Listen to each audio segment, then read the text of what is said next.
Hello everyone, happy April Fool's Day. Welcome to April's Legends Club, and have we got a big name guest for you? Can't wait to introduce him, but first we must thank all our fantastic sponsors, all of them. The World Football Legends, the Legends Club of course, Turkish Airlines will be flying all of our legends back to Asia just as soon as travel gets back to normal. Match Attacks, the Junior Legends are looking forward to the Match Attacks show later in April with April's Legend. Picketing, one of the best restaurants and bars in Singapore. Speaking of bars in Singapore, Muddy Murphy's, the Exchange Bar, Le Noir, they're all with us. Sahara, you can see them all behind me. Trouble Brewing if you like your home brew, Magumbos and Heroes as well. And not forgetting the likes of Solitaire LLP, the Els Club if you like your golf, the best Little League training centre in Malaysia is the Little League organisation run by Andy and Paul. We've got, what else? Clubhouse, Star Bar, Smith, do you like fish and chips? Smith's Fish and Chips, the best fish and chips in Singapore as well. You can catch them all behind, and do support our sponsors who help us bring this show to you free every month. Right, enough from me. Drum roll please, it's time to unveil April's guest for the whole of the month on the Legends Club here on One Play Sports. It's none other than the Razor, Neil Ruddock. Neil, how are you, mate? Oh, I've got to get to Singapore. I need to come to Singapore to all them restaurants and bars. It sounds fantastic, doesn't it? Well, we're looking forward to having you here, of course. We're looking forward to the World Football Legends having one of their great games in the new Singapore National Stadium. Of course, they've been successful before. You've been to Singapore before, Neil, yes? Never been to Singapore, so I'm just waiting for someone to invite me. So I don't know if you know anyone. You're officially invited now. After a month with us, they'll be screaming the gaff down to get you here, Neil. I can assure you. They can get rid of him. We don't want him. We don't want him. Now, first things first, Neil, how's your health? Because obviously you've had some documented health problems, and you know when you're not feeling the best, and this lockdown comes in the UK. How have you coped over the last? Well, it feels like years now, but it's the best part of a year, isn't it? How you've been getting on? Yeah, as well. I had a problem with my heart, and I was fit with a pacemaker. That was just before lockdown. So lockdown's been good for me because there's been no temptation of me going out with my mates down the pub or to fish and chip restaurants or anything like that. So Lockdown's done me a favour because I've just been sat on my backside for the last year recovering. So no, I'm fine. It was a little scare. It wasn't a massive scare, but you know the way surgeons and doctors are nowadays, it's unbelievable what they can do. But I'm 100%, so I feel good. That's great to hear, Neil. I'm sure everyone in Asia wishes you, well, don't need to wish you a safe recovery now because you look healthy. You look more healthy than me. You're looking radiant. But we hope you stay. Yeah, because I've been sat on my backside for a year. That's why I look good.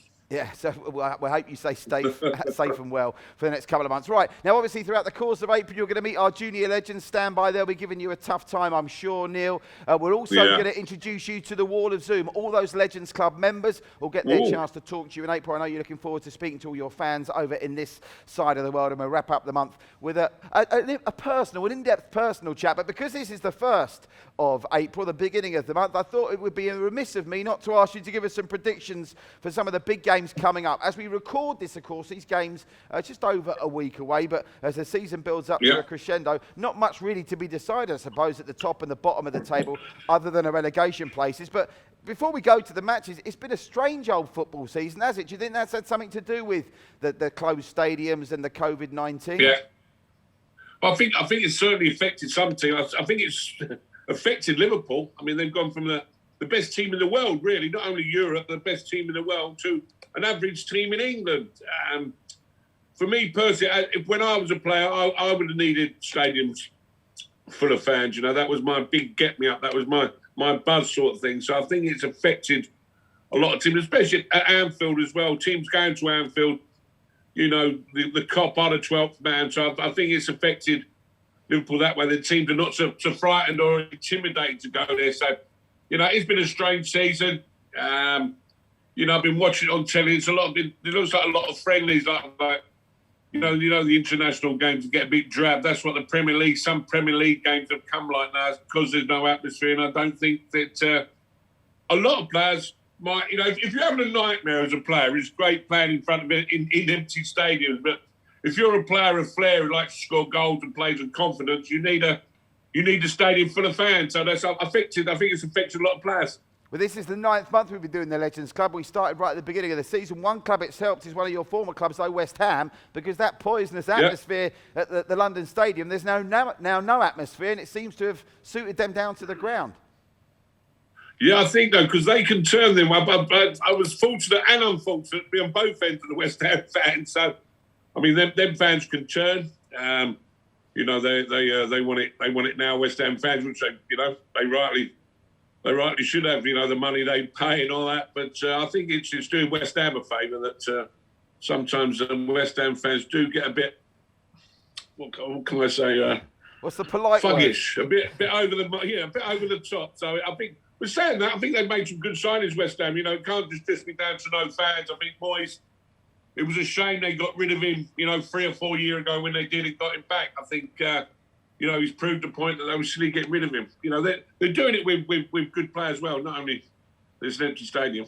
Well, the stadiums will still be empty as the season builds to a close. Let's rattle through 4 games in the first week. Well, the Tottenham one will be. If Tottenham keep playing like they are, they'll have an empty stadium next season as well. It's amazing what's happened to them under Mourinho. No one saw that coming, didn't they? What could possibly go wrong? Mourinho and a club in their 2nd and 3rd season. Right, Arsenal and Liverpool, the 3rd of April. That's just in a couple of days as we broadcast this show. You already mentioned Liverpool and Arsenal. Good luck trying to pick them right. As we record this, they've just come off the back of coming from 3-1 down to get a 3-0 down, I think, wasn't it? To get a 3-3 draw against West Ham. So Arsenal, Liverpool, tricky one to call this. Well, I think they both play the same style in the same style. They both play on the break. They're both letting in goals. So I'm gonna go of a big 3-2 Liverpool win on this one. I think there's going to be loads of goals. I think, to be fair, every time this is one of the games I always look forward to, Liverpool Arsenal, because it's always open. You always get good football. Over the years, there's been lots of goals. So I'm definitely home with. I think Liverpool are going to turn the tide. I'm not a big fan of Arsenal. been an ex-Tottenham player, so hopefully they'll be Liverpool. I'm going to go 3-2 Liverpool, a cracking game. Yeah, it's a good point about that game producing goals. Was it a 5-4 or something a couple of years back when Arshavin got 4 goals? Yeah, Sharvin. I can't remember his name, though. Little Russian man. He scored. I think he scored all 5, did he? Oh, that's right. I think that was it was 5, maybe ago. Not even 4. So that's 3-2 at Liverpool away win. Now Leicester have done well. They just knocked Manchester United out the FA Cup. They entertained Manchester City, who were, it's a procession to the title for them. Leicester, of course, just wanting to make sure they got enough points in the bank to secure Champions League football for next season. Do you think Leicester will provide a test for Man City? Because casting my mind back, they turned over City something rotten at the Etihad right at the start of the season. Yeah, I think it's a different Man City though. I think I'm saying that's a different Leicester. I think Leicester have been a bit up and down. I think Leicester are finding their feet again, but I can't see anyone really beating Man City at the moment. I think they've just improved and the confidence that they're going through. Only and they've lost a lot of players. I mean, Aguero's been playing a lot. He's one of the best strikers in the world, and Jesus is not really scoring a lot of goals, but playing. I think they just score too many goals from different positions. Players come and score goals. I think they've got goals all over the park. So I can't see Leicester. I'm going to go 1-3. Leicester 1, Man City. Is it at Leicester? It's at Leicester. It's at the... 1-3. Leicester 1, Man City 3. I was about to call it the Walkers, but it's not that now. It's the King Power. I'm showing my age there. 3-1. I just think Man City are too powerful. Could have been worse. I could have called it Filbert Street. Well, glad to see you're going for goals because, of course, as you mentioned, you alluded to it at the start, some of these games have been really low-scoring affairs, haven't they, with these lockdown games? Newcastle Spurs. Now, Newcastle and all kinds of bother at the bottom of the table. Goodness knows where they're going to end up. And, again, you touched on Spurs. Mourinho seems to have fallen out of love, in love, and now out of love with Gareth Bale. What's going to happen Newcastle Spurs? Because Newcastle really need the points more than Spurs when that one comes round. Well, I've been talking about goals so far. I'm going to go 0-0 this one. I've looked over the past years, been a few goals, but I think the way Tottenham are going at the minute, it's a tough way to go. As soon as they sort of get into the last 5, 6, 7 games left of the season, that's when I think, I've been there with Southampton years ago. That's when you really roll your sleeves up, talking about Newcastle players now. So I think they've got to roll their sleeves up and they've got to battle away. So I'm going to go 0-0. I don't think it'll be a pretty game. It's going to be the end of the season. Tottenham, where can they go from here? So it's a bit disappointing season. As you say, Jose, it's his 3rd season. It seems to be an ongoing process with Jose's 3rd season, but I can't see it. I can't see a pretty game. I just see it as a battle. Newcastle need points. Tottenham really not bothered. They can't do anything. So I'm going to go 0-0. Did you think Jose would work at the time when he went there, Neil? Were you one of those people that said, "Oh, great signing," or were you thinking it was going to be a disaster? He's one of them. He's like Marmite, isn't he? You love him or you hate him. When he's not in your team, you don't like him. When he's not involved with your club, you don't like him. But when he is, you like him. And then come the third season, you don't like him again. So it's an ongoing thing with him. I think it's 3-4 months ago, I think they were top of the league, Tottenham, weren't they? Yeah. Everything was going roads, everything was going sweet. And all of a sudden he's done the same old thing. They get knocked out of Europe and he's blaming the players again, publicly. I think a good manager could have a guy who's bad in the dressing room, but when he comes out publicly, he's got to look after and support his players, and he don't seem to do that.